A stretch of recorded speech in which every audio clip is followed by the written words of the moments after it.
Yo kasika za bien 50 mouton bozana ye à pesio $10. Alebi yangwan au kamato au kondi mango parce que tu ne vois rien. Ce qui est aux hommes le komogot. Alors pour dire que l'aveugle c'est une souffrance, l'aveuglement est une souffrance. Souffrance. Mouton ya botami azo souffrir na vision. Il a une souffrance de la vision. Les locaux à pays au botan. Tu as une souffrance dans le domaine songol. Au outil na famille, aux alliés na souffrance dans le domaine songol, soit dans le domaine ya bongo, dans le domaine ya maternité. Et ça na batubazo botama, banda bomwana babo bazana souffrance dans le domaine ya sexualité. Il a un problème sur le plan maternité. Azo botate. Azakakabo, c'est une souffrance. Et si on a cette souffrance, est-ce qu'il faut kufanango ndeko ya tamoli ayeko kutana na Yesu azolekana tango azolekana Yesu amoni pe bayoko le bamoni bayoko le batuni balibete maître nani asumuki pote ndeko ya souffrir boy ezali ye ou bien ezali ba parents na ye. Vous comprenez que les disciples ont une connaissance. Il y a que souffrance ya mutu et utaka musika et utaka pambeleke. C'est comme Job dit que la souffrance de quelqu'un ne vient pas de la poussière. Tangana Job, albete la souffrance ya mutu utaka na poussière. Et ça c'est que utaka. Alors, ils avaient une connaissance que passe ya mutu et utaka na mabelete. Ils ont demandé pour savoir d'où vient sa souffrance. Et Zali Naye, la connaissance c'est qu'en péchant, on peut aussi souffrir. Tout en étant pécheur. C'est pourquoi, dans Senga Kabana Nazabeke, aux Otambola, et l'autre qu'il faut éviter plus, c'est le péché. Vraiment. Le diable a yebaka contraqué ban Nazambe, pour même bango na vie à l'issum, na tinete ba palper souffrance na bango. Bible les le bête. Moi, je viens pour que mes brebis aient la vie et qu'ils soient en abondance. Amen. Mais quand le diable vient, c'est pour détruire, dérober et égorger. Alors, le diable, avant à côté à Boma, il faut ça l'issou. Une fois que tu pêches, le diable entre. Alors, quand tu ne pêches pas, tu as fermé la porte à l'ennemi. Et quand il entre, il dépose quelque chose en toi qui va te détruire. Où est Kobo ma vie d'ailleurs? On a déjà que ces gens ont une connaissance. Il y a que patiemment et Koko Tanalisson. De deux, ils ont une connaissance. Ce qu'ils ont terre et Koko Tapé, na famille naïe. Na ba parents, ou ba bouti. Parce que eux qui y sont répondre à Bango, à ce moment-là, pas si naïe et outi na l'issumte. Et outi ni ba parents na yete, mais c'est pour que la gloire de Dieu soit manifeste. Amen. Pour dire quoi? Il y a trois sources. Il y a souffrance, il y a vie à mort. La première source, c'est le péché. Deuxième source, ezali famille ou yabouti. Troisième source, ezali milimo mabe. Oye kangaka mutu dans le néant. Oye tokuta na kanango. Peut-être na ba église. Ok. Ce sont, on appelle ça une source de souffrance involontaire. Oyo yebite. Supposez muto yazo qui est dans l'église. Akamati mbongo na ye apesi loko l'offrande. Va dire que bo pesi offrande pour son église. Nzokande pasteur azumbongo wana akotisa ngo na ndenge ya kindoki. Bakangia ngo na kata libota. Muto ye bakangi na bozu na nyonso. Misale si ekufi. Mikato yaza ko lamba esili. Mikato ezali ko lesa bana azo se suko eloko te. Mutoko belembongo ezate parce que l'église bisika kendaki achaki offrande kasike nazo sa ila nzambe nzokande bakangiye et pas ya ko l'église a bloqué vinaye mutoa se la nzambe te a bloqué ndevinaye. Alors vous voyez déjà que ça c'est une source qui ne vient pas ni du péché de l'homme ni de la famille mais de l'environnement. L'environnement peut aussi produire et être une source de souffrance, il y a vie à mort. Et par l'environnement, tokotala balie fréquenté, tokotala bato totamboule na bango. Parce que tu peux marcher avec quelqu'un qui est rusé, un serpent, à détruire vie na yo. Alors, pour dire quoi? Pour dire que tu continues à Oitozoloba, il y a que la famille source de nos souffrances. Parce que les déjà que nous toyo à passe à partir même de la famille.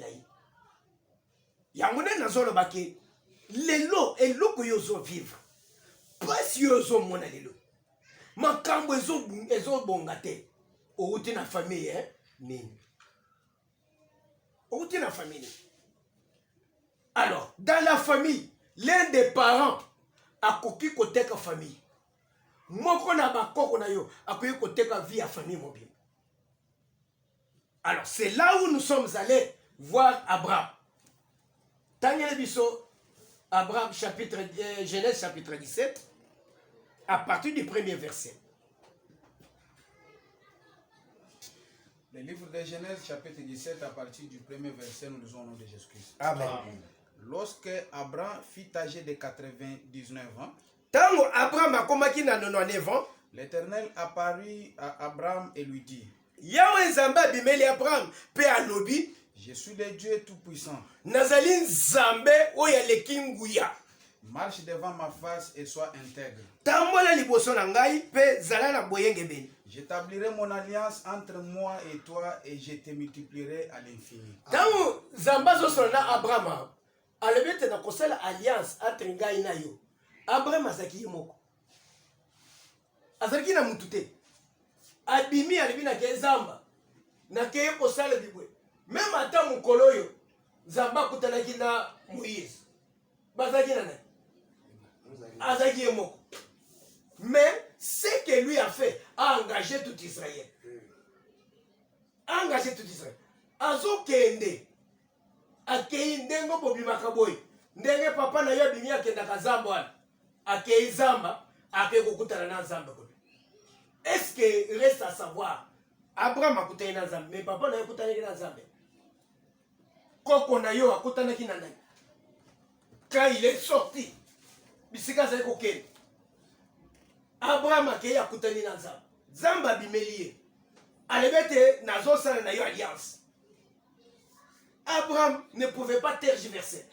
Parce que Nzambe que je suis le tout-puissant. Parce que dans le moment où Dieu était le tout-puissant, Abraham ne pouvait pas s'échapper.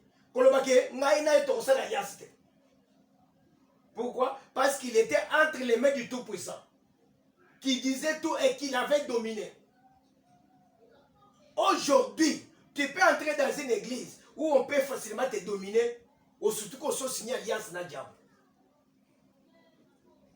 Au seul alliance, parce que dans le moment où moyen de s'en sortir, tu es devant les tout-puissants. Tu es devant les tout-puissants. Mais il est le tout-puissant. Je vais m'en sortir comment? Abraham Akei Kokuta le tout-puissant. Mais Tozala papa moko azo pesa azo se repentir. Azo là déjà que nazaleki mwana muke, j'étais encore à l'humanité. Bakoko na congé, ba papa batininga na ke kutala bakoko. Tangu na komie pa bakoko. Bakoko bazolo banini. Tovani tozola mukolo moko koko amemi ngai. Toke Zamba. Azalaki ko sala ma lungwila. Oyo babenga lungwila.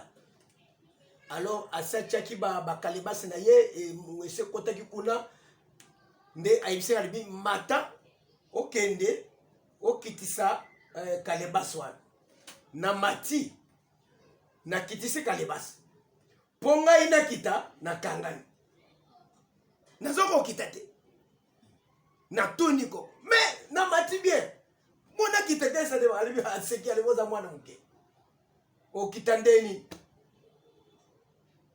Avant okita, il faut tout solennal na yo. Oye bisanga si réellement au co-hérité bukoko na biso nyonso.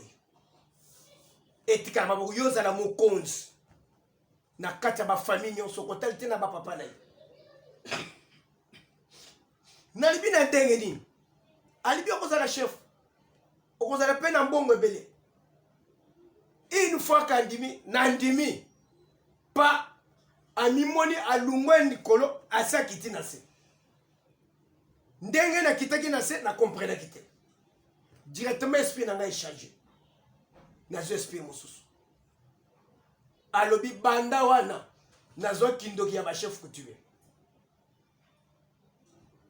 bana na ngai nyonso nga na bota baza na makila wana ya kindoki na kati na bango bisika nyonso bazotambola ce sang est en train d'agir et le sang c'est le sang là qui commande nde omonaka bato alobi liloba bapesi pouvoir le pouvoir là est un pouvoir mystique ndenge nzambe apesaka bato na ye batiele bango maboko bapesi bango pouvoir ya Saint-Esprit natini te soki apesi ordre na milimo mabe ezokende c'est de la même façon que le diable akosaka mpe pouvoir na ye na kati ya bato ntango moto wana azopesa ordre ke liwe ekote na ndako liwe mpe ekoti na ndako voyez comment le diable est en danger omoni ndenge tobengana milimo mabe wana ke nzambe apesi moto pouvoir alobi ke soki obengani milimo mabe il faut milimo mabe ekende omoni moto abambani milimo mabe ekei olobi likambo mpe esaleli na kombo na Yesu ndenge mpe Satana asali na tina ete apesi bato nguya na ye ça ne suffit pas que akanga miso boyala na pongi po akende koloka boma non aso boma na maloba quand il prononce les paroles en ezo mena nguya à Satan il attaque yo c'est ce qu'on appelle des flèches deux hommes na bato bazo ba malade deux hommes bazo ba kondana alebi tala vie ongai na mena et à partir de wana bana na ngai nyonso vina bango za kobeka il y a de ces enfants là bazo se retrouver bandoki aye loko ya kindoki te amemi loko ya mutu te ayebi sika bapesele kindoki te mais il a hérité le pouvoir du sang de son père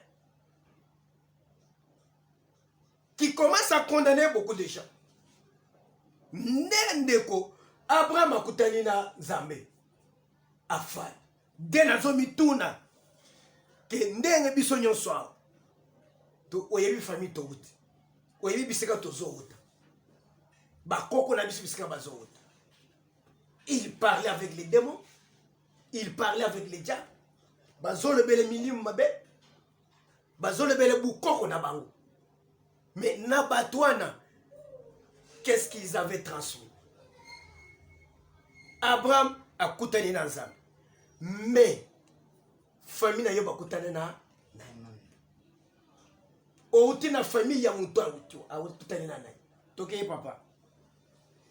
Abraham tomba sur sa face et Dieu lui parla en disant akwene elongi mpe Nzambe alobeli ye voici mon alliance que j'ai fait avec toi. Tala alliance boyokani alliance dit boyokani oyo ngai nazosala na yo. Tu deviendras père d'une multitude de nations. Ozomon Nzambe aptiena tout d'abord intérêt alibite na kati ya boyokani na ngai na yo voilà l'intérêt oyo kozwa. Aujourd'hui il y a des gens qui ont hypothéqué leur famille, qui ont conclu des alliances avec le monde des ténèbres à cause de l'argent. Babopolo na mbongo ni azosala alliance na Nzambe pona akoma tata ya bana ebele tata ebele eza na biloko oyo ezangaka na famille nde Satana yaka mpe kotelemisa mais yaza na chance akutani na Nzambe mais papa na yakutani na nani avant babota yo akendeki na ndako anga mama na ya sala bambula na bambula azobota te ake na ndako anga ake ko signer alliance na féticheur pour babota yo kanisi ndenge baboti yo na alliance ya papa na féticheur okosani na vie oyo eloko yo nganga pesi atie loboko Bible ezolobete le diable il donne avec la main droite et retire avec la main gauche oyo apesa ezalaka moke mais oyo retira ezalaka ebele okozala baboti mwana mais étoile ya bana ezali wapi alobi voilà l'intérêt okokoma tata ya bayiki ebele na kati alliance. Aujourd'hui, toutes les alliances qui sont signées dans des familles avec le monde des ténèbres, c'est sur base d'un intérêt. Namoni papa akeye koluka kisi pona nini abali basi 4 pour à maîtriser basi nyonso wana ayeba kokonza bango bien. Il faut ça l'alliance na monde des ténèbres azwi kisi epa nganga nganga azobisa alobi basi ebele boye babombaka bango pamba te soko osali kisi te bakolia yo. Ndomoni mutu usafali na basi 4 aboti bana 30 akonzi bango nyonso soki basakani banso wana bazokufa moko ye atikali kaka fandi asali alliance na diable. Mais sikoyo osali alliance na diable okotisi diable na kati ya ndako na yo basi wana bazobota bana sous l'impulsion du Saint-Esprit ou bien sous l'impulsion de l'esprit démoniaque oyo kendeko kolié na monde des ténèbres. Ndio ozomona boti bana bazosala eloko te bana bazofungwama te bana bazobunda. Parce que quand on va signer l'alliance avec les diables, on doit laisser quelque chose. Les diables akomaka komizwela ndio ozomona liwe ezokota na bato lelo. Papa moko azana kisi na ye bana bon nazokumisa diable te, mais je suis en train d'enseigner parce que je sais là où nous sommes, je suis en train de faire pour vous faire comprendre. Bana bavan papa azobota bana bazokufa après non bazolia obane pa bandi kuna yo sala kisi akeye kosala kisi wana ezala kosenga nini. À la fin de chaque année il faut akata bakoni azosala hotel omunde basala osala na mboka bakoni bakati bakoni ya mobeso asali hotel atie bakoni boye apelisi moto alobi maloba azokata basoso mitu azosopa makila balambi mososo wana azwi ndambu na fufu abwakeli bakoko oyo bakufa kala po babatela bana na ye. Et il le faisait comme ça. Bana bazali ko évoluer. Bana bazali ko évoluer. Les enfants évoluer. Bana bakoli babali. Et yeko koma ke papa yeko kufa. Lokola papa akufi, muto ya ko yeko sa sous sacrifice na hotel azate. Tango akufi babwaki kisi. Biloko awo ezali biloko na ye. Mais obwaki kisi. Mais ba demo wana papa azaki kobenga po babatela bino babwaki bango te. Les esprits restent. Bopanzi hôtel, mais les esprits restent. Alors les esprits là bazozela ke à la fin de chaque année bazwa sacrifice na bango. Lokolo muto ya pesa ka sacrifice azali susu te asi akufi muto ko pesa sacrifice zate ba esprit na bakomi komizwela. Lokola basoso ezate nde omoni bakomi ko récupérer bana bino bopese baye na kante ezaneti mwana ayibike na 12h aliaka ata ayibike soki aleli lelo akomele libele ata 4-5 fois. Mais okei na okei konikisa masango na mule otiki mwana tikali ti journée mo bameli libele tango koyo kutia leli ozo pese libele asala ni abeta kangonana au moins wana beti libele yo ozalaki wapi des fois moni azoboy nde ba demwana tango ngonga na bangwana ya kolia basoso ne leki bazana nzala bazo siko na kanda tango bazo na kanda babandi ko récupérer bana we papati à la place ya soso bazo eloko ya monene babomba nde omona kana famille mususu bato bakufa kaka bongo tango nde kwa na yekoya to lekise na prophétie bazo lobeke botala papa na bino nazomona hotel moko.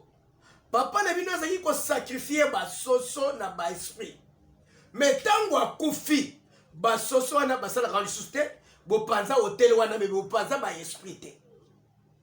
Alors c'est ce qui fait que lokola ba esprit wana bakomi na nzala bazo mizwe la sacrifice. Sacrifice bakomi kozwa ezali obino bana bozo bazali ko batela.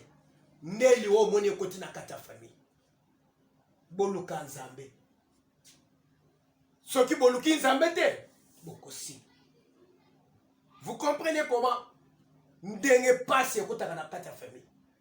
Place ba famille bato ba utaka. Yo uti na famille.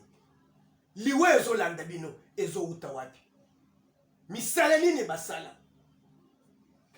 Toke papa na parole de Dieu. On ne t'appellera plus Abraham. Alibi bakobenga isusu Abraham te. Mais ton nom sera Abraham. Mais comme on est kozala Abraham. Car je te rends père d'une multitude de nations. Yango nde ozomona lelo. Musicien ya mokili ake ya salikisi. Abimisi album, abimi na kombo ya sika. Benga ngai papa chéri. Benga ngai boy. Ezali ba kombo bazo pesa sur les alliances. Quand il a tenu l'alliance avec le diable, dès qu'il ressort, abimaka na kombo Satan apesaka ye. Nde ozomona lelo ba papa na biso ba changer ba kombo. Ozoka kombo e ba bote na ezalaka. Mais abakisa kombo mosusu. Kombo abakisa wana nde ezalaka penza likolo. Eza kombo ba benga ye na kindoki. Omoni ngai na komi bobenga ngai mami wat. Bobenga ngai tati wat. C'est-à-dire akeye ko signer alliance. Tango akeye ko signer alliance oteki nini. Ba changer yo kombo. Abraham ba changer kombo. L'année là, tata na yo ba changer kombo. Maman na yo ba changer kombo. Toke papa. Je te rendrai fécond à l'infini. Alebe zamba lebeke na zele alliance oy. Na ko komisa yo mutama bote belé. Je ferai de toi des nations et des rois sortiront de toi. Vous savez, nous les enfants de Dieu, Dieu doit transformer notre vie. Amen. Que Dieu transforme ta vie là où tu es. Nzamba bongo le vie na yo. Na libumu na yo ba konzi ba bima. Na libumu na yo ba mbongo e bima. Misali ya malonge e bima. Okoko vivre une vie de médiocrité. Nzamba le bete yo Abraham okuteli na ngai. O mene vie ya médiocrité, jamais de la vie. Tu dois changer de vie. Les noms tokene na l'église, tokuteli na Nzambe, vie na biso changer combien de fois? Makambo na biso changer combien de fois? Vini nozo mene. Tika te Zambo tozo luka butu moi a changer vie na yo. Zambo tozo luka butu na butu moi a kenana ko fongola les annales de l'histoire. Ndenge ba fongola ki ya Mardoché. Albete mutu ya boye to seleleye nini. Dieu doit faire quelque chose pour ta vie. À moins que Zamba ya kufa. Mais notre Dieu est vivant. Le kolazana bomoy, yo mutozo lukaye, il faut kutaranaye. Il faut makamne changer. L'église doit amener un changement na vie ya mutu. Si aujourd'hui mutozo same la bamboule, vinezo changer te. Regardez les pasteurs, regardez l'église. Est-ce que baza conformément à la parole de Dieu? Est-ce qu'il marche sur la parole de Dieu? Aujourd'hui, les églises ont abandonné la vraie voie de Dieu. Ils se sont attachés à n'importe quoi, à l'argent. À l'argent. On commence à demander l'argent, même là où il ne faut même pas demander l'argent. Je vous dis, il y a des églises qui avaient de la grâce.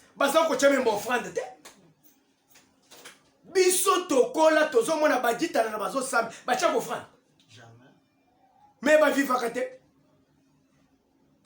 Offrande, il faut c'est pour soutenir l'œuvre de Dieu. Mais est comme une obligation. Pour les ambassadeurs, il faut faire ça bon. Et c'est faux et archi faux. On ne peut pas substituer Dieu à l'argent. L'argent ne peut pas venir à la place de Dieu. Bilokwana, et ça va pacte batuba signer dans le monde des ténèbres. Ne Satan a côté ça que lembu moko yaye. De au moins Satan a son côté ça, au moins le consommons au côté de l'église. Au moins le ministère de la femme écoute. Bible lorsque vous verrez l'abomination de la désolation s'installer dans le temple, que celui qui lise fasse attention. Comment le bilan, on va faire mettre l'école, ce qui est un point contraire dans l'église. Zamba le de toi sortiront des rois. Est-ce qu'il faut bakonzi bali makati na yo? Il faut pas no yo zo bota na kati église. Bano wana basa na pour toi une bénédiction. Amen. Une bénédiction. Il faut tant mutozo l'église à fand. Azo sambel abimi pina isengo. Bible ça le bete tango baliaki bayemba ki bakomisa ki nzambe bayemba ki alléluia. C'est-à-dire Dieu nous amène